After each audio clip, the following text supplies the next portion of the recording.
მოგესალმებით. მე თათა ჩიკვილაძე ვარ, ეს გადაცემა არც თაიმია. წელს პირველად მსოფლიო სახლ-მუზეუმების საერთაშორისო დღეს აღნიშნავს. მემორიალური მუზეუმები ადამიანის ისტორიებთან ერთად ისინი პოლიტიკურ და სოციალურ კონტექსტსაც ასახავს, რადგან მეხსიერება მუდმივად ცვალებადი და ტრანსფორმირებადია.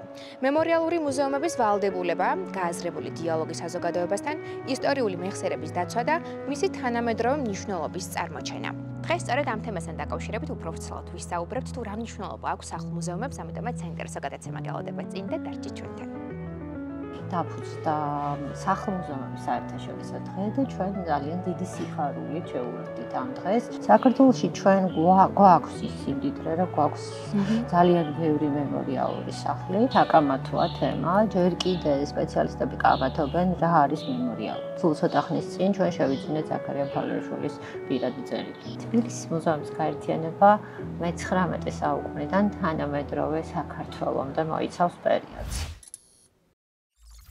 ჩვენი გადაცემის სტუმარია ნინი სანადირაძე, თბილისის მუზეუმების გაერთიანების დირექტორი. ნინი, მოგესალმებით. მოგესალმებით. მადლობა, რომ მიყავთ ჩემს გადაცემაში მონაწილეობას.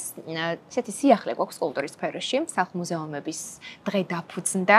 როგორ მოხდა ეს, რომ პირველად როგორც იქნა მოკლედ რაღაც დაფასდა სახლ-მუზეუმები და აღინიშნება კალენდარში? ზოგადად აი ამ პროცესზე რომ მოგვიყვეთ მნიშვნელობაზე და მაინდა-მაინც რატომ ახლა 2025 წელს? პირველ რიგში ძალიან დიდი მადლობა. ჩვენ ვართ ილია ჭავჭავაძის ლიტერატურულ მემორიალური მუზეუმის ეზოში და ძალიან მნიშვნელოვანი და სიმბოლურიც არის ამ ეზოში ვართ, რადგან მე-19 საუკუნიდან მოყოლებული ძალიან ბევრი ინიციატივას ჩაეყარა ამ ეზოში საფუძველი და ძალიან ბევრი ინიციატივის გახმოვანება მოხდა ამ ეზოში. მუზეუმების საერთაშორისო საბჭო, რომელიც არის მსოფლიო მუზეუმების საერთაშორისო საბჭო, რომელსაც ჩვენ ვიცნობთ როგორც იგომი, ძალიან მნიშვნელოვანია, რომ ისინი ყოველწლიურად სხვადასხვა თემატური იდეებითა და ინიციატივებით გამოდიან მუზეუმებთან დაკავშირებით.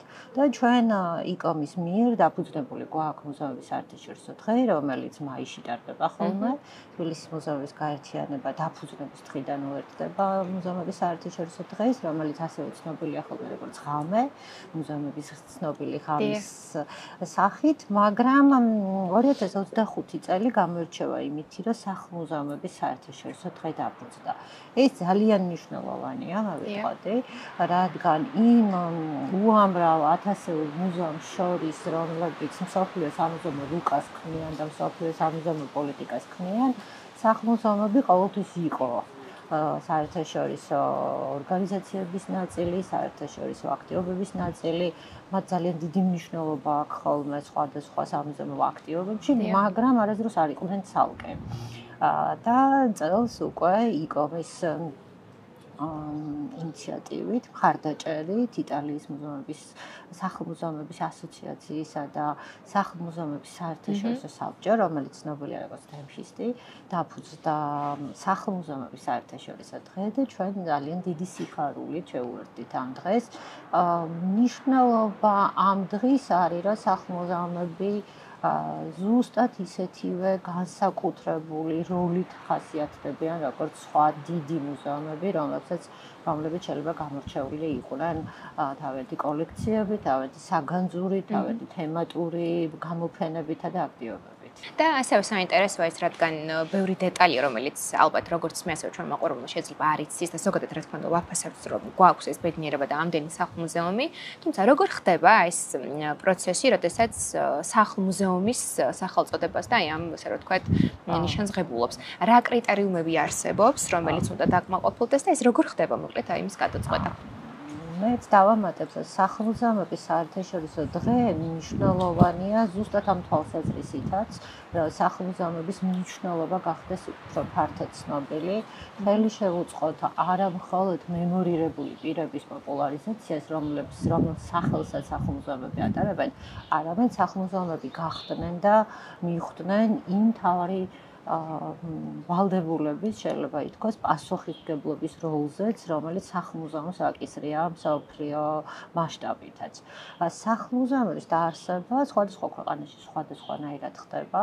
საქართველოში დეტალურად არის გაწერილი კანონი მუზეუმების შესახებ და ძალიან მნიშვნელოვანია, რომ ერთის მხრივ იყოს მემორირებული პირი, არსებობდეს მემორირებული პირი, არსებობდეს მემორირებულ პირთან დაკავშირებული ირადი ნივთები, ეპისტოლარული ნივთები, მემორიალური ნივთები, მასთან დაკავშირებული ნივთები, ან მისი საკუთარი ნივთები და ასევე ძალიან მნიშვნელოვანია არსებობდეს ადგილი. რომელიც შეიძლება იყოს სახლი, რომელიც შეიძლება იყოს ეზო, ან მის ცხოვრებასა და მოღვაწეობასთან დაკავშირებული ადგილი, ასევე ძალიან მნიშვნელოვანი. თუმცა მსოფლიოს აქვს სხვადასხვა მუზეუმები, რომლებიც არ არის მხოლოდ დაკავშირებული მემორირებული პირის მხოლოდ დაბადებასთან ან გარდაცვალებასთან, არამედ არის მის ცხოვრებისა და მოღვაწეობის განვლილ ეტაპებთან დაკავშირებული. ხო, ახლა ჩვენ ვიცით, რომ მაგალითად პაბლო პიკასოს აქვს რამდენიმე მუზეუმი მსოფლიო მასშტაბით და ამას მისი ცხოვრების და ბიოგრაფიის ნაწილები განაპირობებს.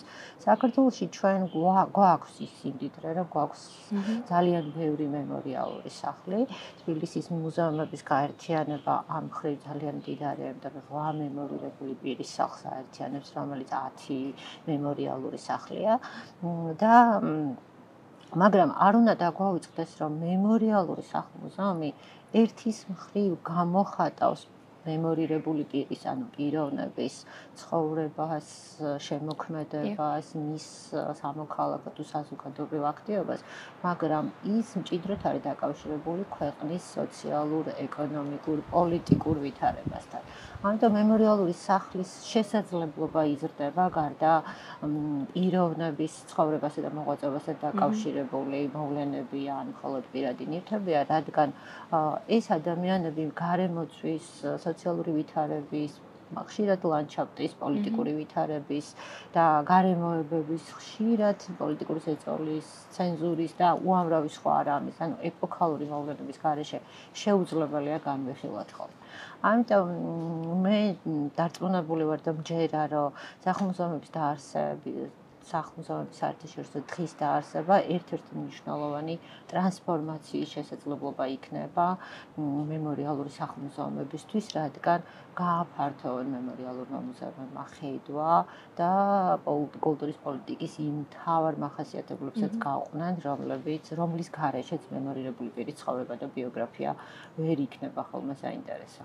დიახ, ძალიან საინტერესოა და მართლაც სასიხარულოა, რომ ჩვენ შეიძლება ითქვას, რომ უნდა ვიამაყოთ იმდანად მნიშვნელოვანი სახლ-მუზეუმები გვაქვს, როგორც თბილისში, ასევე ზოგადად საქართველოში და მაინტერესებს ჩვენს მაყურებელს, რომ თქვენ აუხსნეთ, რამდენად მნიშვნელოვანი არის თანამედროვე სტანდარტებს პასუხობდეს სახლ-მუზეუმი და რამდენად ბევრის თქმა შეუძლია ქვეყნის კულტურაზე სახლ-მუზეუმს. ძალიან საკამათოა თემა, ჯერ კიდე სპეციალისტები კამათობენ, რა არის მემორიალობა. მაგალითად, ჩვენ თუ გვაქვს სახლი, რომელიც ეკუთვნის მერაბ კოსტავას და გვაქვს ესეთი ძალიან მნიშვნელოვანი ადგილი თბილისში, რომელიც არამარტო სახლია მნიშვნელოვანი, არამედ ეზოც მნიშვნელოვანია მთლიანად უადრესი უახლესი საქართველოს ისტორიისთვის. მერაბ კოსტავას სახლი, რომელშიც ამჯერად მიმდინარეობს სარეაბილიტაციო სამუშაოები, საექსპოზიციო სამუშაოები, რადგან სარეაბილიტაციო სამუშაოები დამთავრდა და იმედია მალე გაიხსნება ეს სახლ-მუზეუმი. თუ არის მაინც სავარაუდო დრო. სავარაუდო დრო არ არის ცნობილი, მაგრამ 2025 წლის მანძილზე უნდა გავხსნათ. გესტუმრებით. რადგან ძალიან ბევრი მნიშვნელოვანი დეტალია, ახლა რაზეც ვისაუბრებ. მერაბ კოსტავას სახლი ეკუთვნოდა მერაბ კოსტავას ბაბუას. ხო? შესაბამისად, ეს არის სახლი, სადაც არა მარტო მისი ცხოვრების თავი ბიოგრაფია აქვს სახლში გადმოცემული, არამედ ეპოქალურიც, რომელიც ეხება წინაპარს. როდესაც ჩვენ ვიწყებთ საექსპოზიციო პერიოდის მზადებას, აუცილებელია განისაზღვროს ქრონოლოგიური ჩარჩო. რას ვეძახით მემორირებული პირის გარემოს. თუ ჩვენ დღეს შეიძლება ყავდეს ერთი ან ორი ადამიანი, რომელსაც ახსოვს ბაბუის დროინდელი, მერაბის ბავშვობის დროინდელი გარემო, და სივრცე, ფერი, კედლის ფერი, ფარდის ფერი და ასე შემდეგ, მემორირებულმა პირმა სიცოცხლეშივე შეცვალა რაღაცები. როდესაც ადამიანები შიგნით ცხოვრობენ, ჩვენ ყველანი რაღაცებს ვცვლით ხოლმე საცხოვრებელ გარემოში, მიუხედავად იმისა, რომ შეიძლება ძალიან გვეძვირფასებოდეს ბებიის, ბაბუის, მშობლების დანატოვარი. ამიტომ ძალიან მნიშვნელოვანია, რა არის მუზეუმისთვის ავთენტური სივრცე.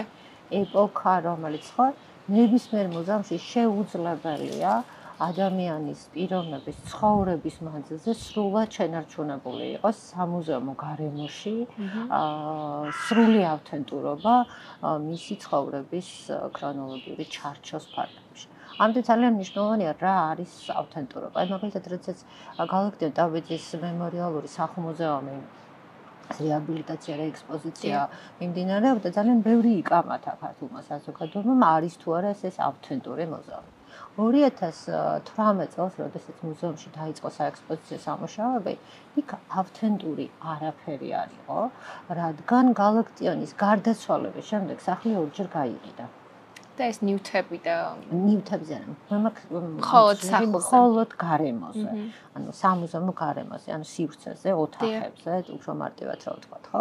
შესაბამისად, ფოტო შემორჩენილია რამდენიმე ფოტო, სადაც გალაქტიონის სამუშაო კაბინეტია ასახული და ჩვენ მთელი ძალისხმევით აღვადგინეთ ფოტოს მიხედვით სამუშაო კაბინეტი.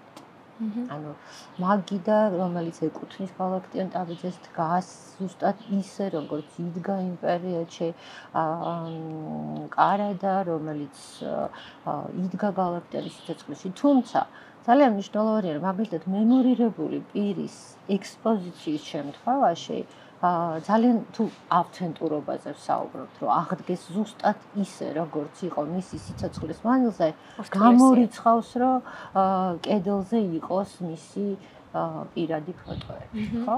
აი, მაგალითად, ილია ჭავჭავაძის ლიტერატურულ მემორიალურ მუზეუმში კაბინეტში, როცა თქვენ შემოხვალთ, ამ მუზეუმში სრულად ავთენტურია, სრულად კედელზეც კი ივერიის ის ნომერია გამოვადოფენილი, რომელიც სიცოცხლეშივე ეკიდა, მაგრამ სასტუმრო ოთახში არის როგორც ილიას, ისე ოლღას და ისე მისი თანამედროვეების ფოტოები. დაუჯერებელია, რომ ილია ჭავჭავაძის თავის ფოტო დაეკიდა თავის ოთახში. ხო, ამიტომ ავთენტურობას აქვს თავისი მახასიათებლები მემორიალობასთან დაკავშირებით. მემორიალობა ზუსტად აღნიშნავს ჩვენთვის თბილისის მუზეუმის გაერთიანების სტრატეგიისთვის ძალიან მნიშვნელოვანია, რომ მემორიალობა სრულად გამოხატავდეს ეპოქასაც. როგორც სოციალურ, ისე ეკონომიკურ კონტექსტშიც, ხო? მაგალითად, ზაქარია ფალიაშვილის მემორიალ მუზეუმში ჩვენ გვაქვს როიალი, რომელზეც ყვებით, რომ ერთის მხრივ რომ ეს არის მემორიალური როიალი, რომელზეც ზაქარია ფალიაშვილი უკრავდა, მუშაობდა და წერდა იმ საოცრებებს, რომელიც ჩვენთვის ძალიან მნიშვნელოვანია, მაგრამ თვითონ როიალი ყვება ეპოქალურ ისტორიას. ეს არის როიალი, რომელიც არის ნაყიდი თბილისში. და თბილისში ყიდვა გულისხმობს, რომ თბილისი იყო ქალაქი, რომელიც იყო ევროპული ქალაქი, სადაც მუსიკალური ინსტრუმენტების მაღაზია იყო, ხო? გარდა ამისა ვიცით, რომ სარეჯიშვილმა უყიდა. ან ძალიან ბევრი ამბის შინაარსი დევს ამ თუ იმ ექსპონატში. ძალიან ბევრი და მნიშვნელოვანი, ხო, მაგალითად ჩვენ გვაქვს ამ მუზეუმში, ლიტერატურულ მემორიალურ მუზეუმში ელისაბედ საგინაშვილის ხელწერილი ფურცელი, რომელიც არც ლიტერატურული და არც პუბლიცისტური მნიშვნელობით არანაირი განსაკუთრებული მნიშვნელობა არ აქვს, მაგრამ ის არის ძალიან მნიშვნელოვანი, სრულად ყვება მაგალითად იმ პერიოდის ინფლაციის ვითარებას, ხო? ელისაბედ საგინაშვილმა 1921 წელს დაიწყო საოჯახო ნივთების გაყიდვა, თავი რო გადაერჩინა და ეს არის წერილი, გარდა იმისა, რომ თვითონ აწერს ხელს კოტე აფხაზის უკანასკნელი ხელმოწერაზე. ამიტომ ძალიან მნიშვნელოვანია, ხო?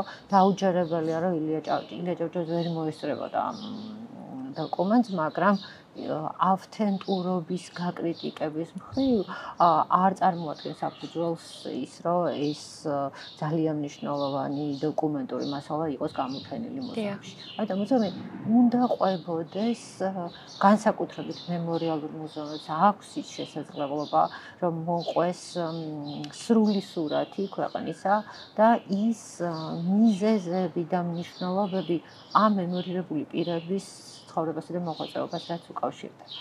კი ბატონო და ასევე მაინტერესებს აი ექსპერტიზის კუთხით როგორ დგინდება, რა დროს ჭირდება, იმიტომ რომ თქვენ როგორც ანალოდით რომ ის მაგიდა დავდგით ზუსტად იქ, ვეცადეთ რომ ფოტოს მიხედვით აგვეწყო. ანუ ეს შემდეგ ხდება უკვე ამ ნივთების არსებულის უკვე განლაგება თუ თქვენ პერიოდულ დროსაც სახლ-მუზეუმის მოწყობაზე მუშაობთ, ეძებთ იმ ყველა ნივთებს და აი ეს პროცესი როგორ იყო? მნიშვნელოვანია პროცესი, რომ მემორირებული პირის მუზეუმისთვის აუცილებელია გარკვეული რაოდენობა ნივთების არსებობა. ეს მუზეუმი მუზეუმის დაარსებაში დევს ეს ყველაფერი, თუმცა სამუზეუმო ცხოვრება გარდა იმ აქტიობებისა, რომელიც სამუზეუმო ცხოვრებას მოიცავს საგანმანათლებლო პროგრამების სამეცნიერო მუშაობა, კვლევა-ძიება და ასე შემდეგ, ანუ ერთი რომ შეგროვება, შენახვა, მეორე ამ მნიშვნელოვანი ამბების საგანმანათლებლო რესურსად ქცევა. ასევე ძალიან მნიშვნელოვანია, რომ მემორირებული პირების შემთხვევაში არ არსებობს ვადა, როდის ხდება მემორირებულ პირთან დაკავშირებული მასალის შეგროვება. ანუ ეს შეუძლებელია, რომ ვინმე დაადგინოს, რადგან სამყარო უკიდაგანოა თავისთავად და შესაძლებელია კვლევისას აღმოჩნდეს, აქ არ არის საუბარი ისეთი ძალიან დიდი, შეიძლება აღმოჩნდეს ფოტო, რომელმაც სრულიად ახალი ისტორია, შეიძლება აღმოჩნდეს ადამიანი, რომელმაც აღმოაჩინოს, რომ თავის საოჯახო არქივში არსებობს წერილი, მიმოწერა და ასე შემდეგ. აი, სულ ცოტა ხნის წინ ჩვენ შევიძინეთ ზაქარია ფავლეაშვილის პირადი წერილი. ამიტომ ვადა როდის ამოიწურება არ არსებობს.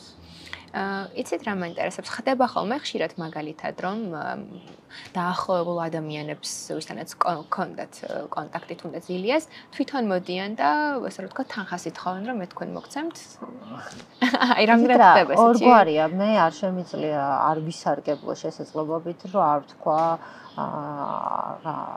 უზარმაზარი მადლობა იმ თითოეული ადამიანის მიმართ, რომლებსაც 2017 წლიდან მუზეუმების გაერთიანებისთვის გადმოუციათ ნივთები. სრულიად უსასყიდლო შემოწირულობაზე მოლაპარაკე, ეს არის დაახლოებით 2000-მდე ნივთი და ეს არის უამრავი ადამიანი, რომელიც პირველი ეს რომ ამ ადამიანმა აქამდე შეინახეს ეს ყველაფერი და მეორე ეს არის ძალიან დიდი მადლიერება, რომ ძალიან დიდი ღვაწლი, რომ ისინი თვლიან, რომ მუზეუმი შეინახავს და მეორე არის ძალიან დიდი პასუხისმგებლობა ჩვენთვისაც, რადგან ეს არის უდიდესი ნდობის, ხო, წარმოიდგინეთ, რომ 70-80-100 წელი ადამიანებს თაობიდან თაობაზე გადადით ნივთები და უცებ ისინი გადაწყვეტენ, რომ მუზეუმში უნდა მოიტანონ.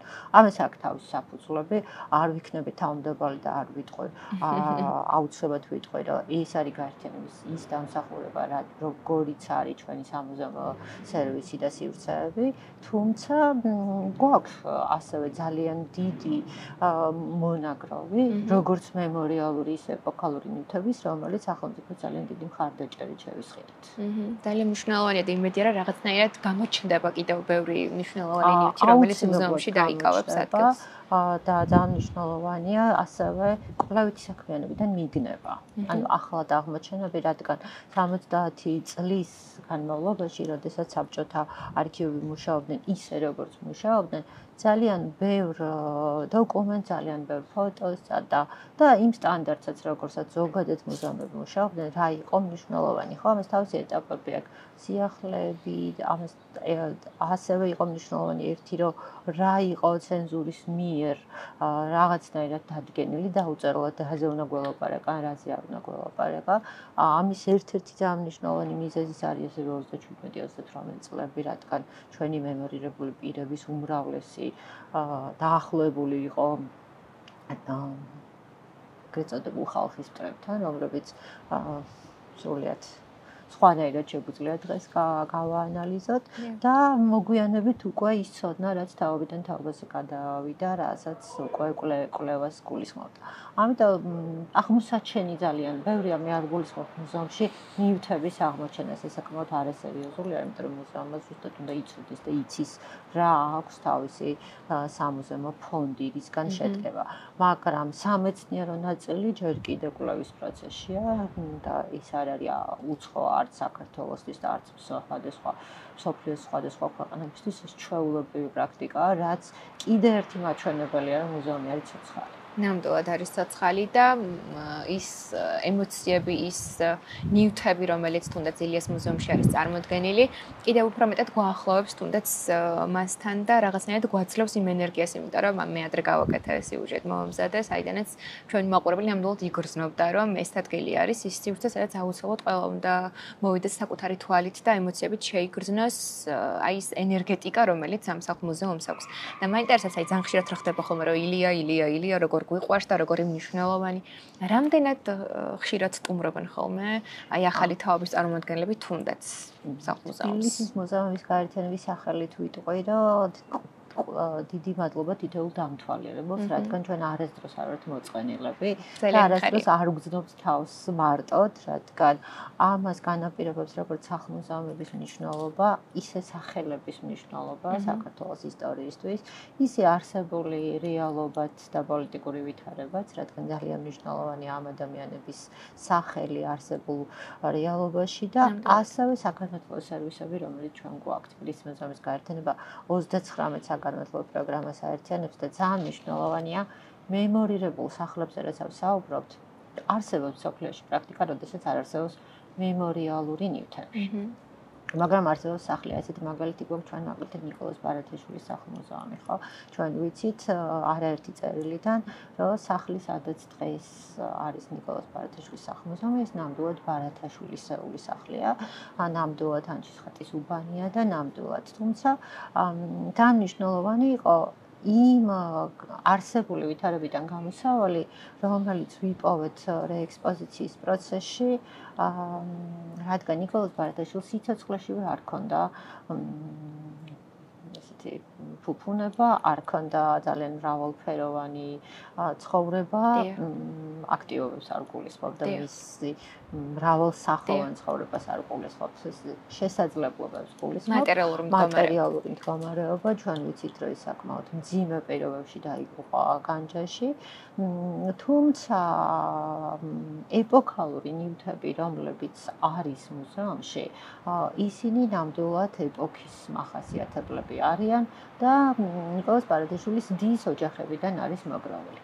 მაგრამ გამოსავალი, რომელიც რეექსპოზიციის პროცესში ვიპოვეთ, ეს იყო არა ჩანაცვლება ნივთების, არამედ სრულად ახალი ტექნოლოგიის შემოტანა, როგორც არის 3D ანიმაციები, როგორც არის ჰოლოგრამა, როგორც არის ასე, რაც კიდევ უფრო აახლოვებს ახალ თაობას მემორირებულ პირთან, რადგან საკომუნიკაციო და სამეთყოლო ენა გახდა საერთო. ნამდვილად და თქვენ როგორც მუზეუმების გაერთიანების დირექტორს მინდა რომ რაღაცნაირად ჩვენს მაყურებელს ურჩიოთ თუ რატომ უნდა ნახონ მუზეუმები საკუთარი თვალით.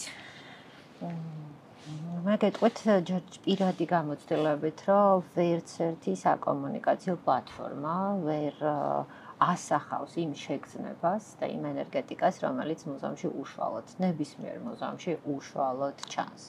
მეორე არის ძალიან მნიშვნელოვანი მიზეზი იმისა, რომ ყველა მუზეუმი შეუძლებელია თუნდაც თანამედროვე ტექნოლოგიითა და 360 გრადუსიანი გადაღებით აჩვენებდეს იმ თავს, რასაც თითოეული ადამიანს თავისი უნიკალური თვალით შეუძლია დაინახოს.